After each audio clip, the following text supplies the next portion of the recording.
In a small town, there were two kids, one rich, one poor. The rich one had a lot of money, but he didn't know how to work. He was entitled and would get mad at people for not doing things his way. He had all the latest video games and gadgets, but he never shared them with anyone. He thought that because he was rich, he was better than everyone else. The poor kid, on the other hand, came from a very broke family. His parents did everything they could to give him and his siblings the love and support they needed, but money was always tight.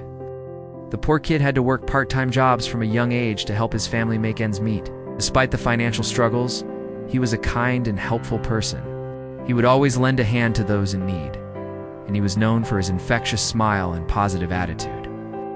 As they grew older, the two kids went their separate ways. The rich kid went to a fancy private school, where he was surrounded by other wealthy kids just like him. They partied and played video games together, and he was too busy having fun to think about anything else. The poor kid, on the other hand, had to work harder than everyone else just to get by, but he never lost sight of his dreams.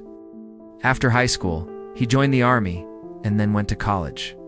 Years went by, and the rich kid became a man, but he was still living with his parents and playing video games all day. He had never had to work a real job, and he didn't know how to do anything else. The poor kid, on the other hand, finished college, got a good job, and started his own family. He was successful because he had worked hard for it.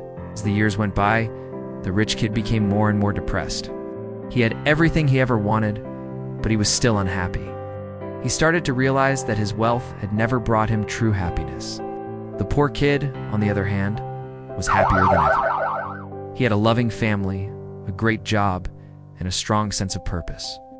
In the end, the spoiled rich kid ended up moving back in with his parents and becoming a failure, while the poor kid became super rich and humble and was even a philanthropist, giving back to the community that had helped him when he was down on his luck.